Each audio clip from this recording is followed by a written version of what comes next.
देखिए, आपको बताएं, सहारनपुर में 4 सीटें भारतीय जनता पार्टी ने जीती थी, 2 सीटें कांग्रेस ने भी जीती थी और 1 सीट पर समाजवादी पार्टी जीती थी। समाजवादी पार्टी की साइकिल 1 सीट पर चली थी और अब जो दावा है वो तमाम राजनीतिक दलों की तरफ से किया जा रहा है। जहां भाजपा की तरफ से दावा है कि इस बार सभी सीटों पर सहारनपुर की वो जीत दर्ज करेंगे, तो वहीं समाजवादी पार्टी भी ये दावा करती हुई नजर आ रही है कि इस बार सपा की साइकिल सहारनपुर की 7 विधानसभा सीट पर चलने वाली है। हालांकि कांग्रेस ने भी यहां पर खाता खोला था, लेकिन अब कांग्रेस के कद्दावर नेता इमरान मसूद समाजवादी पार्टी में शामिल हो चुके हैं, इसलिए समीकरण बदले हुए नजर आते हैं। अब बारी है आपको सहारनपुर की हर सीट के बारे में तफसील से जानकारी देने की, जिससे आपको यहाँ के सियासी समीकरण को समझने में आसानी हो।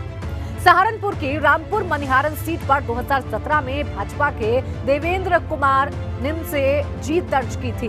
वहीं नकुड़ सीट से भाजपा के धर्म सिंह सैनी विधायक बने थे, जो अब साइकिल पर सवार हो चुके हैं। देवबंद सीट से भाजपा के ब्रजेश रावत 2017 में विधायक चुने गए थे। वहीं अब आपको हम सहारनपुर की 2 और सीटों की जानकारी देते हैं। सहारनपुर की गंगोह सीट पर 2017 में भाजपा के कीरत सिंह विधायक बने, जबकि बेहट सीट से कांग्रेस के नरेश सैनी चुनाव जीते थे। अब आपको सहारनपुर की बाकी और 2 सीटों की भी जानकारी देते हैं। सहारनपुर सदर सीट से 2017 में कांग्रेस के मसूद अख्तर विधायक बने थे, जबकि सहारनपुर नगर सीट से सपा के संजय गर्ग चुनाव जीते थे। तो आपको बता दें कि यह है सहारनपुर का सियासी रण। 7 विधानसभा सीटें हैं और 7 विधानसभा सीटों में से 4 जो सीटें थी वो भारतीय जनता पार्टी ने 2017 में जीती थी और 2 सीटें कांग्रेस ने जीती थी और 1 सीट पर सिर्फ समाजवादी पार्टी ही जीत पाई थी। इस बार समीकरण बदल रहे हैं, क्योंकि धर्म सिंह सैनी, जो कि नकुड़ विधानसभा सीट से बीजेपी के विधायक रहे, बीजेपी के प्रत्याशी के तौर पर उन्होंने 2017 में जीत दर्ज की, वो अब साइकिल पर सवार हो चुके हैं। समीकरण बदल रहे हैं और इसलिए तमाम राजनीतिक दलों की तरफ से यह दावा किया जा रहा है कि सहारनपुर की 7 सीटों पर उनका ही कब्जा होगा। हालांकि मुद्दे अगर वहां के समझे जाएं तो लॉ एंड ऑर्डर वहां का हमेशा से एक बड़ा मुद्दा रहा है। सहारनपुर चूंकि उत्तराखंड से लगा हुआ जिला है उत्तर प्रदेश का, इसलिए वहां के जो मुद्दे हैं उन मुद्दों पर भी वोटिंग होती है, जो वोटर्स है अपना मूड बनाते हैं और इसीलिए हम लगातार आपको सिंहासन 403 के जरिए हर एक सीट का समीकरण समझा रहे हैं। सहारनपुर 7 विधानसभा सीटों वाला एक जिला है, जिसमें 4 विधानसभा सीटें 2017 में भारतीय जनता पार्टी ने जीती थी। मोदी लहर के बावजूद भी 2 सीटें कांग्रेस जीत पाई थी। हालांकि कांग्रेस के कद्दावर नेता इमरान मसूद, जिनके दम पर ये 2 सीटें जीती गई थी कांग्रेस के द्वारा, वो अब समाजवादी पार्टी में शामिल हो चुके हैं, समाजवादी पार्टी की साइकिल पर सवार हो चुके हैं और उनका दावा यह है कि वो अखिलेश यादव को जिताने के लिए पूरा दम भरेंगे, पूरी जी जान से जुट जाएंगे। तो देखिए, यह है समीकरण। धर्म सिंह सैनी अब सपा में शामिल हो गए हैं। सपा ने धर्म सिंह सैनी को ही अब टिकट भी दिया है। अगर हम बात कर लें तो ये तमाम समीकरण आपको बता रहे हैं, नकुड़ विधानसभा सीट के ये समीकरण है। भाजपा ने यहां पर मुकेश शर्मा को चुनावी मैदान में उतारा है, चुनावी समर में उतारा है, क्योंकि धर्म सिंह सैनी समाजवादी पार्टी में शामिल हो गए और सपा ने धर्म सिंह सैनी पर ही दाव खेला है, जो कि 2017 में बीजेपी के टिकट पर चुनाव जीते थे और चुनाव से एंड पहले धर्म सिंह सैनी ने कमल का हाथ छोड़कर साइकिल पर सवार होने का फैसला लिया था, जिसके बाद समाजवादी पार्टी ने उन्हें नकुड़ विधानसभा सीट से ही एक बार फिर से टिकट दे दिया है। तो मुकेश शर्मा, जो कि बीजेपी के कैंडिडेट हैं, वो इस सीट पर अपनी जीत का दावा करते हुए नजर आ रहे हैं। तो सहारनपुर में किस पार्टी का पल्ला भारी, हम आपको समझाने की कोशिश कर रहे हैं। देखिए, गंगोह की बात कर लेते हैं। तो गंगोह ने यहाँ पर कीरत सिंह, जो कि भारतीय जनता पार्टी के प्रत्याशी हैं, उन्हें मैदान में उतारा है। फिलहाल आपको बताएं, गंगोह सीट पर त्रिकोणीय मुकाबला हुआ था 2017 में। भाजपा, सपा और बसपा के बीच में टफ फाइट देखने को मिली थी।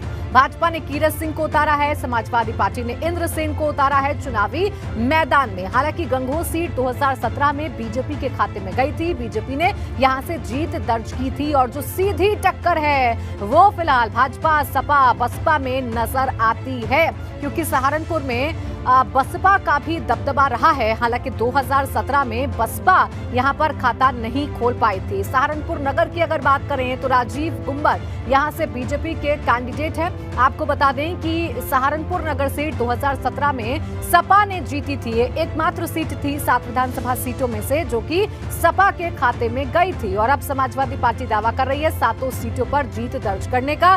संजय गर्ग इस सीट से समाजवादी पार्टी के प्रत्याशी हैं, जबकि 2017 में सपा ने ही ये सीट जीती थी और सपा से ही संजय गर्ग जो थे वो विधायक बने थे। अब आइए आपको रामपुर मनिहारन सीट का भी समीकरण समझाते हैं, यहाँ के प्रत्याशियों के बारे में बताते हैं। भाजपा ने देवेंद्र निम को यहाँ पर प्रत्याशी बनाया है। ये सिटिंग विधायक हैं जिन पर एक बार फिर से भारतीय जनता पार्टी ने दाव खेला है, उन पर एक बार फिर से भरोसा किया है। हालांकि कयास लगाए जा रहे हैं कि रामपुर मनिहारन सीट पर समाजवादी पार्टी और भाजपा के बीच में कड़ी टक्कर देखने को मिलेगी, ये कयास लगाए जा रहे हैं। देवेंद्र निम जो कि सिटिंग विधायक हैं, अब उन्हें अपने कामों का हिसाब किताब जनता के बीच में रखना है। समाजवादी पार्टी पूरे जोर शोर के साथ भाजपा विधायक पर, भाजपा के मौजूदा प्रत्याशी पर हमला बोलती हुई नजर आ रही है। ये देवबंद सीट की बात कर लेते हैं जो लगातार चर्चाओं में रहती है। देवबंद सीट पर भारतीय जनता पार्टी ने कब्जा किया था 2017 में। बीजेपी ने सीट जीती थी और भाजपा से ब्रजेश रावत यहां से विधायक बने थे। एक बार फिर से उन पर दाव खेला गया है। देवबंद के जो समीकरण हैं, जातीय समीकरण हैं, उनको साधने की कोशिश लगातार की जाती है। फिलहाल कार्तिकेय सिंह को समाजवादी पार्टी ने कैंडिडेट बनाया है और एक बार फिर से ब्रजेश सिंह को ही चुनावी मैदान में भारतीय जनता पार्टी ने उतार दिया है देवबंद सीट पर जीत हासिल करने के लिए। देवबंद सीट की अगर बात करें तो भाजपा सपा में सीधी टक्कर के कयास यहां पर भी लगाए जा रहे हैं। सीधा मुकाबला होगा बीजेपी और समाजवादी पार्टी के कैंडिडेट में, ऐसे कयास लगाए जा रहे हैं। बेहड़ सीट की आइए बात कर लेते हैं। यहाँ से नरेश सैनी भाजपा के कैंडिडेट हैं। 2017 में जो बेहड़ सीट है ये कांग्रेस ने जीती थी और यहाँ से नरेश सैनी विधायक बने थे। नरेश सैनी को अब भाजपा ने टिकट दिया है। त्रिकोणीय मुकाबले के कयास यहाँ पर लगाए जा रहे हैं क्योंकि इन सीटों पर कांग्रेस के कद्दावर नेता रहे इमरान मसूद का दबदबा रहता है, जो कि अब साइकिल पर सवार हो चुके हैं। नरेश सैनी यहाँ से विधायक बने थे, कांग्रेस ने सीट जीती थी, लेकिन अब नरेश सैनी बीजेपी में शामिल हो चुके हैं और बीजेपी ने उन्हें टिकट दे दिया है, जिसकी वजह से यहाँ पर त्रिकोणीय मुकाबले के जो कयास हैं वो लगाए जा रहे हैं।